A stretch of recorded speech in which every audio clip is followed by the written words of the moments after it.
Boa noite, pessoal. Mais uma reunião do nosso GPP, reunião periódica, hoje num estilo diferente, mas praticamente uma live, né? E onde a gente vai abordar um assunto bastante atual e, de certa forma, polêmico, que é a questão da legislação das águas. Todos nós sabemos, sem água, nada funciona. E a água é um bem público que tem valor comercial, segundo a nossa lei federal. E estamos hoje aqui com uma autoridade, Leonardo Ramos, que é o presidente do Comitê da Bacia do Rio Vinhema. Ele vai explicar rapidamente o que o comitê faz na nossa região, como atua, e o GPP é membro efetivo do comitê. E nós já tivemos lá no GPP, para quem não lembra, nós somos uma cadeira de vice-presidente do comitê. Então, o GPP sempre foi muito atuante dentro do Comitê da Bacia do Rio Vinhema. E esse assunto está gerando muita discussão, polêmica até. Então, a gente vai tentar esclarecer de forma clara, né, Leonardo? O Leonardo, que é membro efetivo do comitê, como, lógico, para ser presidente ele tem que estar presente como membro efetivo, e é o representante da Associação dos Agrônomos da Grande Dourados. Então, se veja bem, a IAGRAN, bastante ativa dentro do comitê, o GPP, bastante ativo também dentro do comitê, e graças a isso a gente tem conseguido bastante vitórias. Leonardo, conta para o pessoal aí como que está sendo a atuação do comitê na nossa região, quantos municípios, o que ele tem feito de bom para a nossa região. Boa noite, Mafini. Boa noite a todos que estão ouvindo, né, que estão assistindo aí também. O nosso comitê, ele é o Comitê de Bacia Hidrográfica do Rio Vinhema, né? Hoje ele é composto nele 25 municípios, né, sendo 15 em sua totalidade e 10 parcialmente, né? O comitê, ele é um parlamento, né? Então as ações dele são deliberativas, né? Onde ele é composto por 3 grandes pilares, né? Poder público, sociedade civil e usuários, né? Para que a gente possa ter aí uma atuação, né, em cima das questões hídricas, né, legislações e tudo mais, né, mais participativa, colaborativa, né? Então, o comitê ele tem esse tipo de escopo, por ser ali, né, bem diverso, né?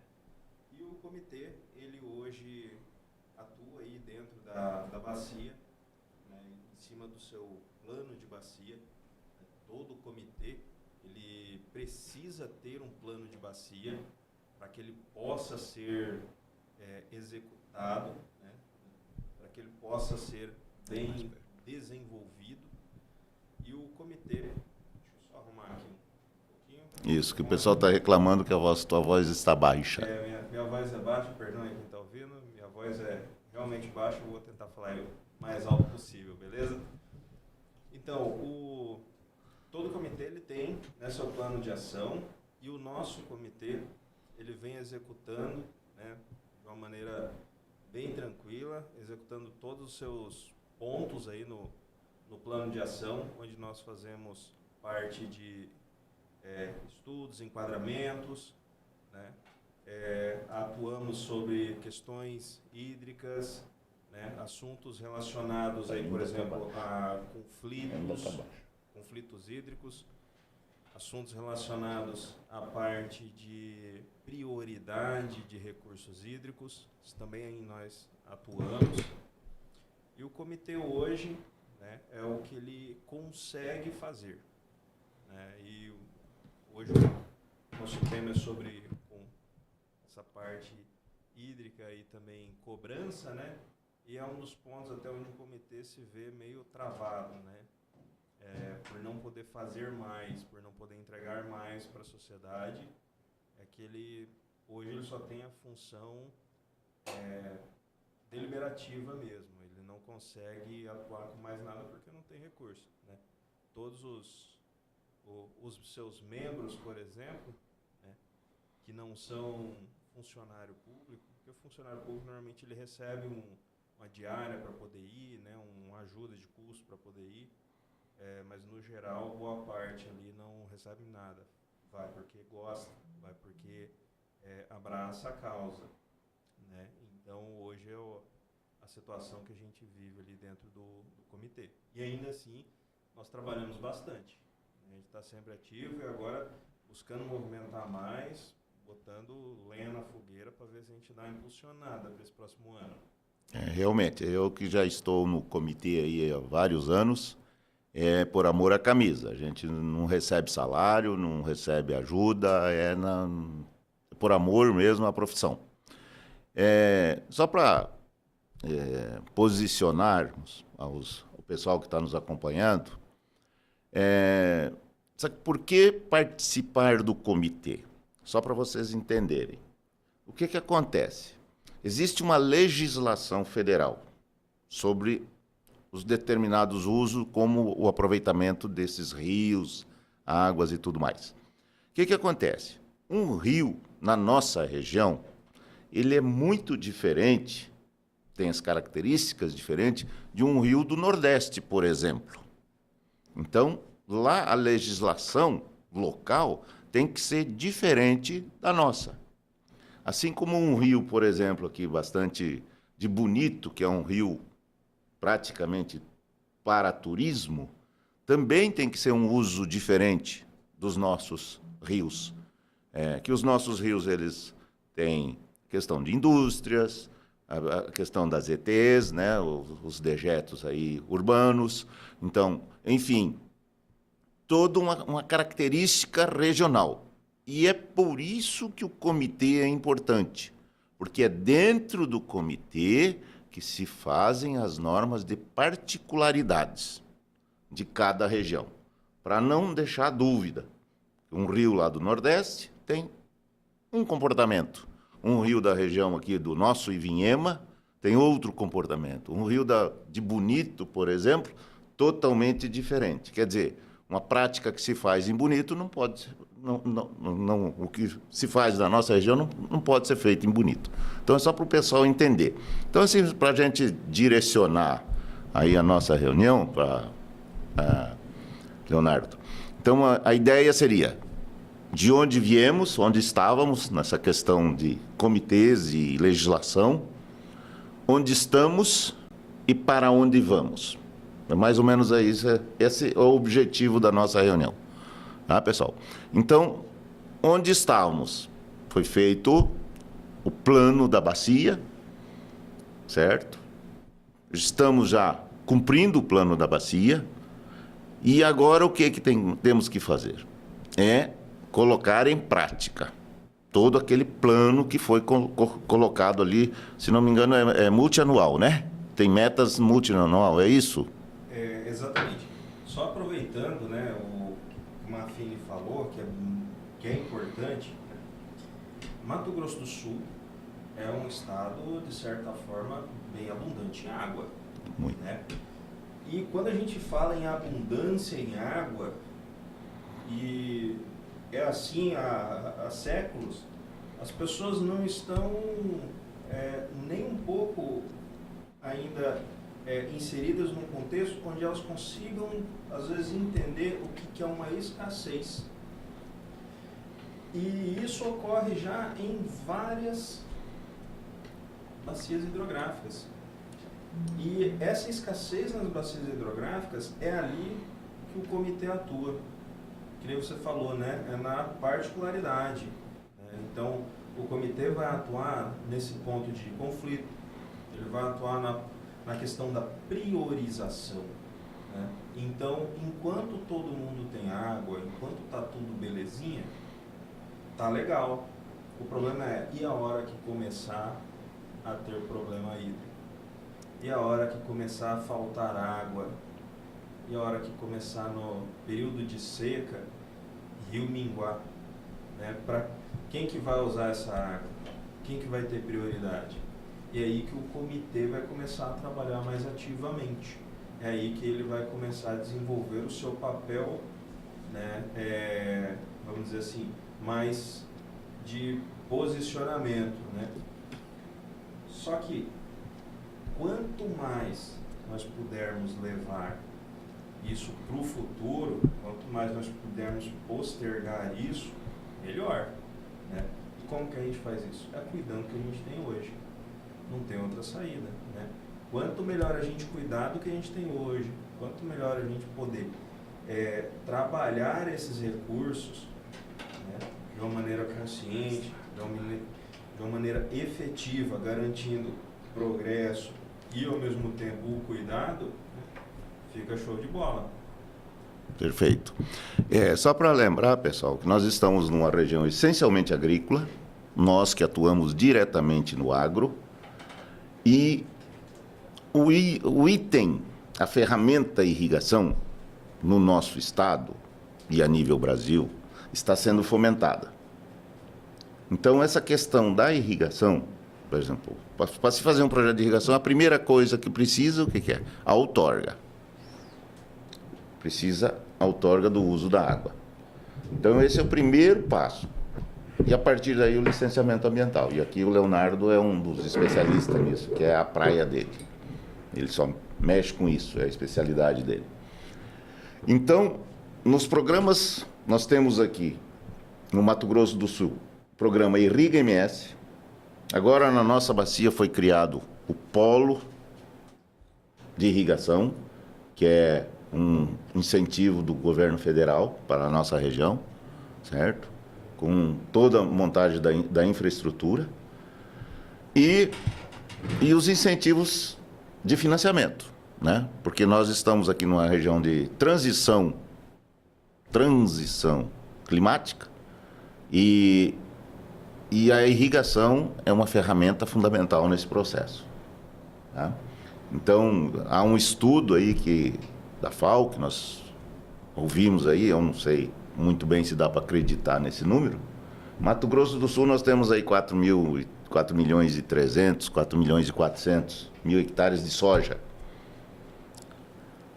Por esse estudo, né, diz que nós temos potencial de irrigar 2 milhões e 200 mil hectares.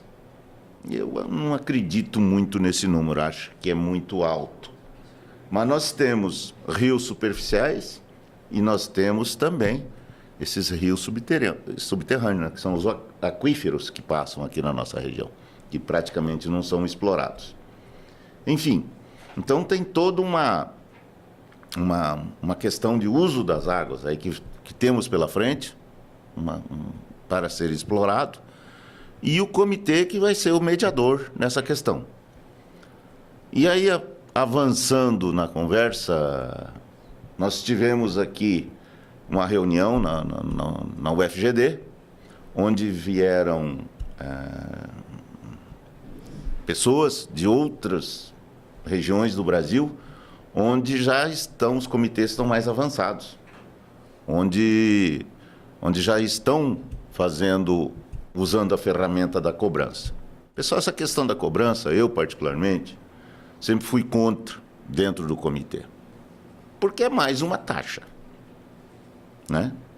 Então, mas infelizmente a lei é federal e nós temos que definir isso dentro do comitê, porque nós temos prazo no plano já estabelecido. Então, eu gostaria que você falasse um pouco, Leonardo, sobre isso, que você que está à frente dessa questão da cobrança pelo uso das águas. Hoje mesmo eu estava falando com um irrigante e ele falou, Mário, como é que nós vamos fazer com esse negócio? É mais uma taxa?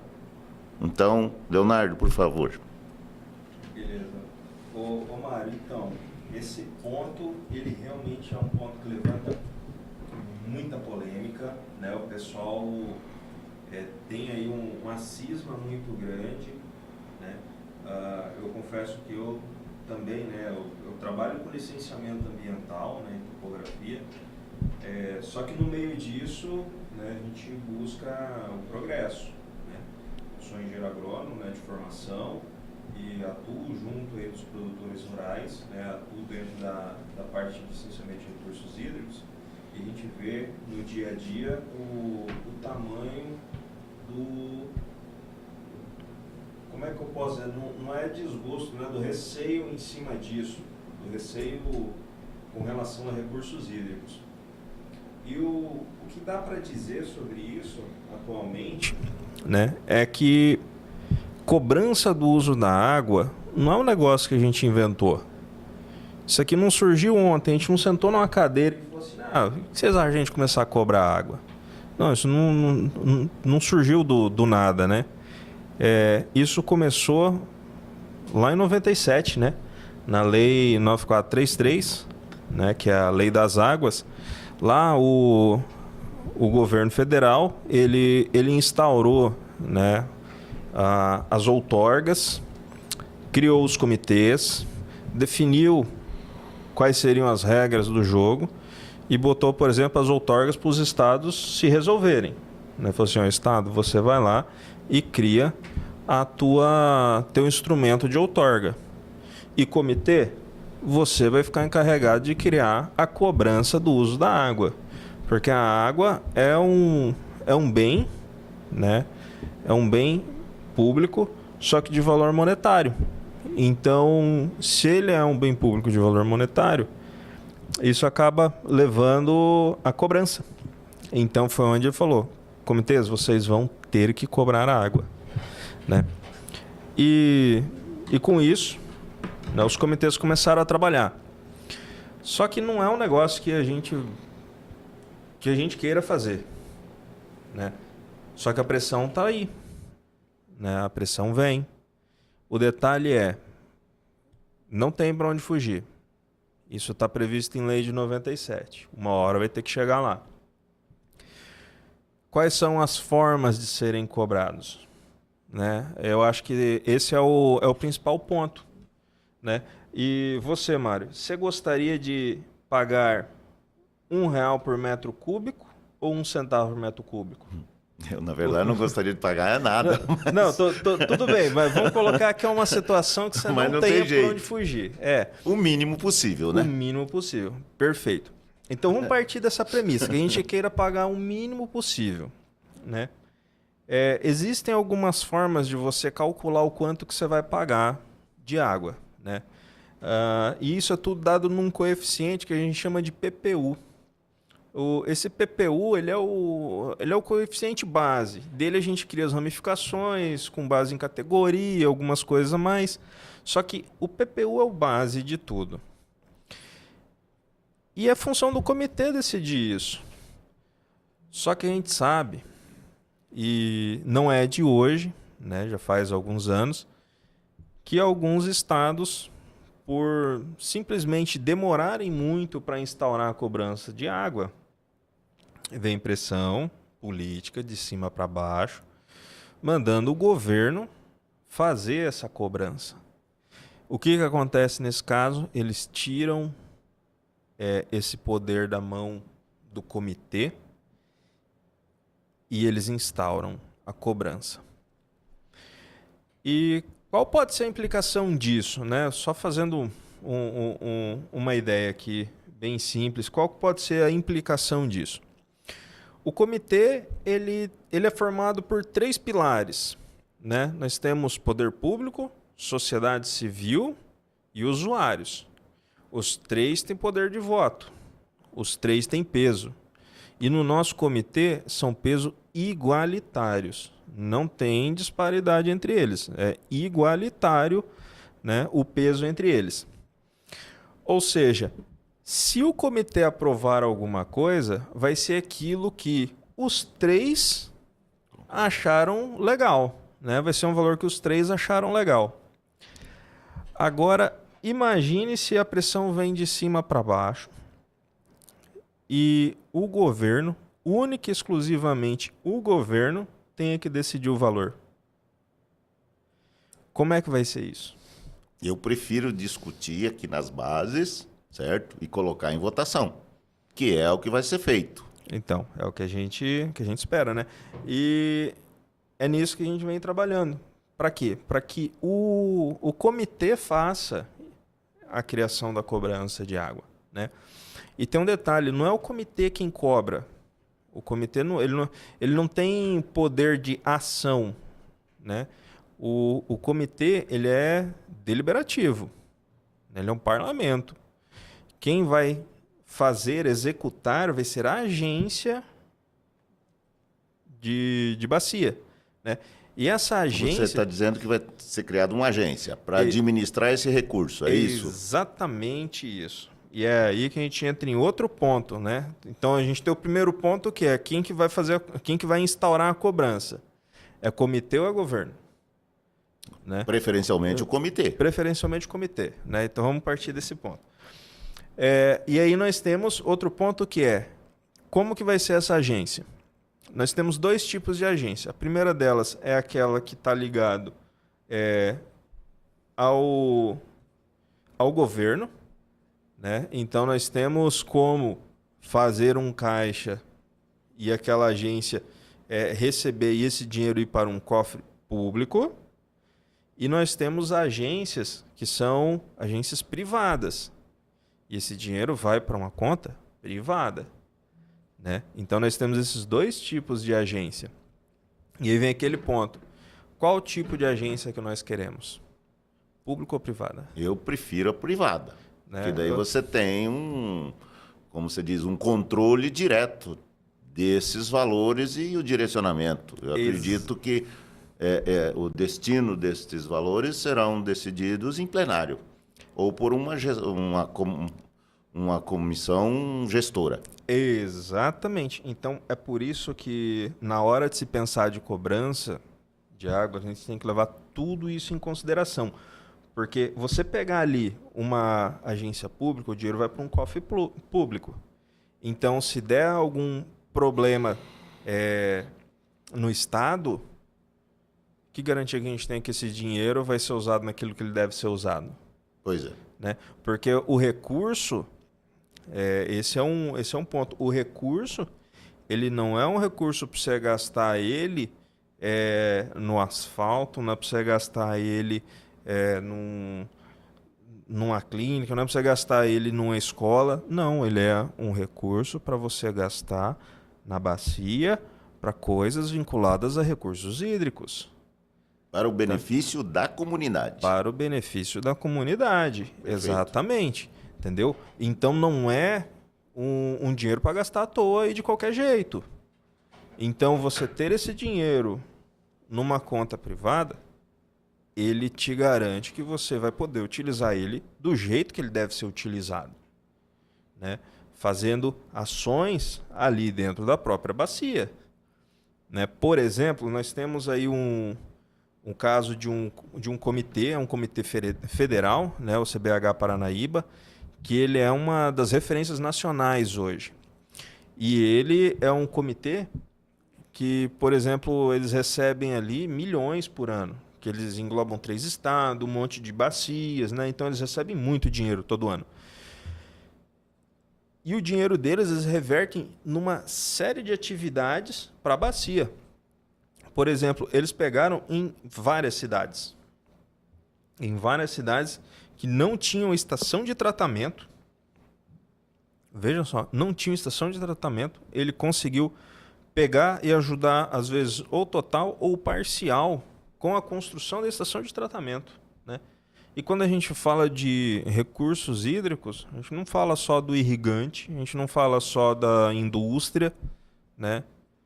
Nós temos que lembrar que em casa todo mundo precisa de água, todo dia, né? E exato. Isso impacta. E querendo ou não, até aquela pessoa que não tem nada a ver com o usuário, aquela pessoa que não está pensando, que nem está ciente das coisas, vai pagar pela água, né? Porque a Sanesul vai pagar pelo consumo da água. Com certeza. E ela vai repassar esse consumo. Né? Ela vai repassar esse valor. E na hora que ela repassa, fica aquela situação, né? Quanto que essa pessoa vai pagar? Exato. Nessa questão do quanto essa pessoa vai pagar, eu acho que a gente já vai direcionando aí para um final, só para dar uma ideia, o que a gente tem em mente no comitê de bacia. Vamos falar do irrigante. O irrigante consome bastante. Consome não. Ele utiliza a água. Porque consumir é ingerir e dar fim. Não. Essa água que o irrigante utiliza, ela é reciclável. Apenas 13% da água é que vai nesse grão, né? O resto retorna para o ambiente, né? Que a umidade do grão, 13%, é padrão de exportação. Então, essa água vai embora. Mas o restante fica no ambiente. Filtra, evapora, enfim, todo esse processo. Nessa questão, você tem ideia, mais ou menos, de valores que está sendo cobrado, por exemplo, na bacia do Rio Paranaíba, lá, quantos que eles... Que lá tem um polo de irrigação bastante grande lá nessa bacia, né? Exatamente. Lá eles compreendem uma região irrigada bem grande. E lá, como eles são um dos modelos, né, que a gente tem, então a gente tem alguns valores deles apurados. Pra você ter noção, né, tem gente que entra nesses assuntos pensando assim, vai ser uma taxação, vai ser um valor abusivo, eu vou falir, né? Não é bem por aí, né? A ideia é que, primeiro, que a ideia não é que o valor seja considerado como uma taxação. A ideia é que, por você utilizar um bem de valor econômico, né, é que você doe um pouco daquilo que você está recebendo por usar aquele bem, né, e que esse valor seja usado na bacia. Entendeu? É basicamente isso. E só para ter noção em questão de valores, vamos pegar lá, primeiramente, a empresa de saneamento básico da região, né? Colocando o quanto que as pessoas pagam em média, quanto que as pessoas pagam de água por ano, né, em cima dessa cobrança, por causa dessa cobrança, quanto que elas pagam a mais na sua conta de água por ano? Da média de R$5. Quer dizer que a população vai pagar, em média, nessa bacia que já está instalada, eles estão pagando, em média, R$5 por ano a mais. Exatamente. Uma conta de água que esse dinheiro padrão é direcionado para o comitê. Exatamente. Então, uma conta de água padrão, no nosso caso aqui dentro dos 10 metros cúbicos mês, né? Uma conta de água padrão, a pessoa que faz essa utilização lá, ou seja, uma família normal, gasta anualmente uma média de R$5 apenas. Quer dizer, não é nada absurdo, né? Não, isso aí é... Dá para administrar bem, né? Se eu vou considerar aí o pessoal do agro gosta muitas vezes no final de semana tomar uma cervejinha, comer uma carne, né? Vai dar o quê? Uma latinha e meia. Ou uma garrafinha de água mineral, né? Uma garrafinha de água na beira mineral. da estrada aí, que é R$5. Exatamente. Olha só, é isso. Entendeu? Agora vamos falar da irrigação. Vamos falar de irrigação, que isso aí interessa, né? Isso aí a turma está mais assustada um pouco. É nesse ponto que o pessoal fica mais oriçado, né? Porque a gente sai de um consumo de média de 10 metros cúbicos mês, a gente está passando para 1 milhão de metros cúbicos ano, né? Então vai dar um valor assim absurdo em metragem, né? Cada segmento, cada setor hoje, lá, né, pelo menos, existem algumas categorizações onde tem mudanças de valor, né? A base é a mesma, o PPU é o mesmo para todo mundo. Só que dependendo a tua área de trabalho, né, dependendo do segmento, ele pode baixar um pouquinho o valor por ter alguma questão social, ou ele pode aumentar um pouquinho o valor por causa do impacto que ele causa na sua extração, né? Então, colocando lá quanto que dá por metro cúbico para irrigação. Atualmente, lá está 0,004 centavos por metro cúbico. Certo. O que é um valor assim bem baixo. Isso aí, você tem noção mais ou menos em média quanto que um hectare irrigado paga por ano? Lá Olha, um hectare... Lá nessa bacia onde já está instalado. Se não me engano, no cálculo deles, vai dar algo mais ou menos assim. Vai dar em torno de, acho que 13, 19 centavos, alguma coisa entre isso aí, por saca produzida. Quer dizer... o que você vai gastar na tua água para produzir um saco, né? Então você vai gastar... média de, acho que, se não me engano, 13 centavos. 13 centavos por saco produzido. Isso lá nessa região onde já estão cobrando. Exatamente. Aqui na nossa região, como não está cobrando, e esses valores serão definidos em plenário, por isso que é importante a participação de todos no comitê, porque é lá que vai ser decidido isso. Quanto que será cobrado, que setor que vai pagar e como vai funcionar. Exatamente. Porque a gente está sendo lá pressionado pelo Ministério Público que nós temos que dar um valor lá. Nós temos que colocar isso em prática. Se vai ser 10, 5 ou 1.000, vai ser decidido lá no comitê. Então, por isso a importância, pessoal, que eu falo, sempre falo e enfatizo, participem do comitê. Porque é lá que se decide. Depois que está decidido, não tem para onde pular. E esse ponto, Mário, que nem você falou de pressão, né? O nosso estado já está recebendo uma pressão muito grande, né? O governo do estado, né, o governador, já recebeu né, vamos dizer assim, uma carta pedindo para dar ali um posicionamento, né? Até Na verdade, onde a gente sabe, né? Na verdade, o governo do estado recebeu um checkmate, né? Basicamente, entendeu? Ou institui isso e nos mande os valores aqui e oficializa essa cobrança, ou nós vamos estipular aqui e vocês engolem. É mais ou menos isso? É mais ou menos isso até onde nós sabemos, né? E já era um pouco de se esperar que isso aconteceria, né? Porque, só para vocês terem noção, do ano passado para cá, dobrou-se a quantidade de estado que fazem cobrança de água. Em um ano, dobrou a quantidade de estado. Muito também pela legislação federal, que tem que instituir a criação dos comitês, né? Sim. Porque nós aqui no Mato Grosso do Sul, nós temos quantos comitês?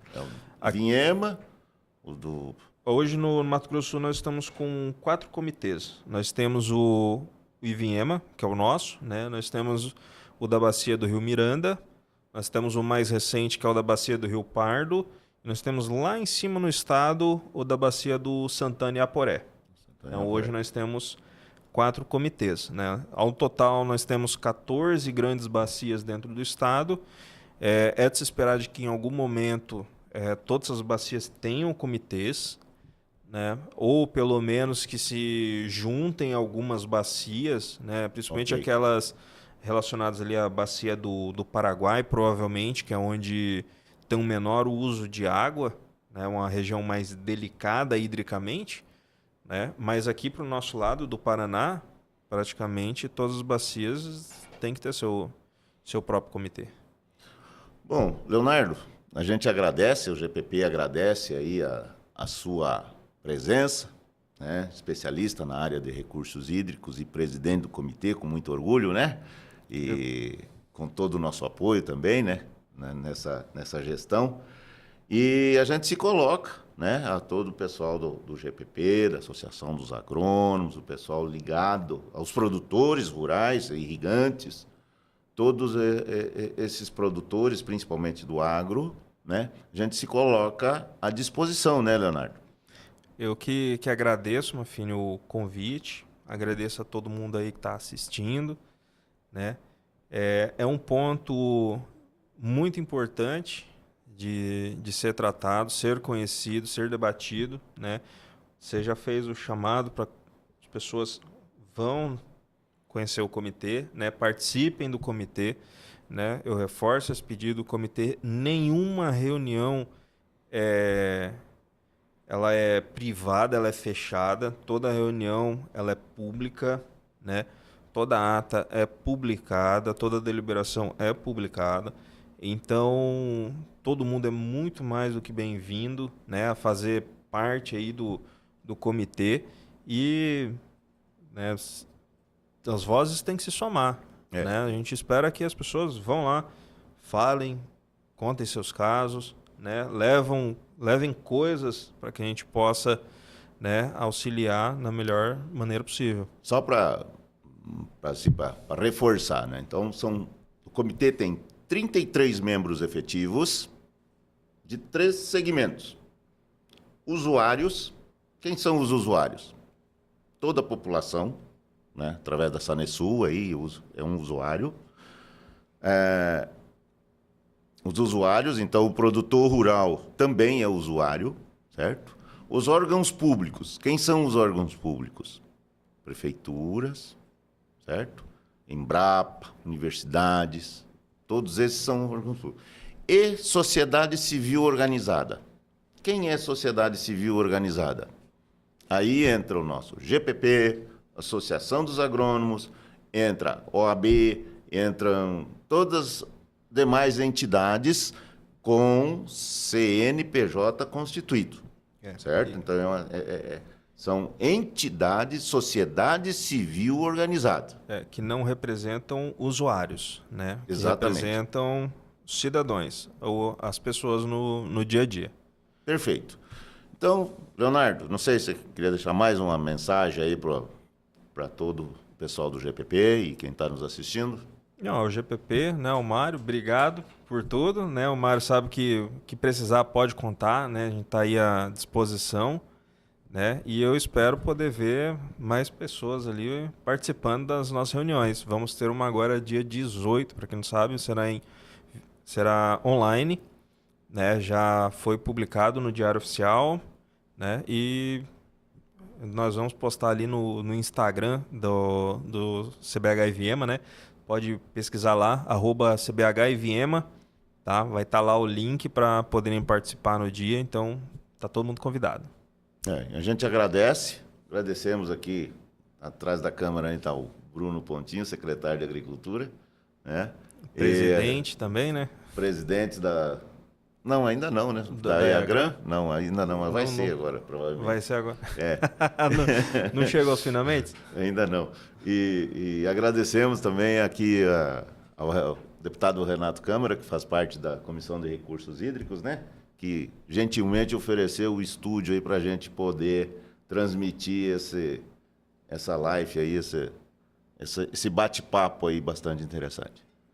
Não sei se tem alguma pergunta, Bruno. Será que o pessoal mandou alguma pergunta ou está tudo certo? Bem, pessoal, obrigado a todos. Contem com a gente está no grupo de WhatsApp aí. As perguntas que tiverem aí, a gente pode enviar para nós e nós vamos responder a todos eles. Obrigado aí, uma boa noite para todos e até uma próxima reunião. Obrigado. Valeu.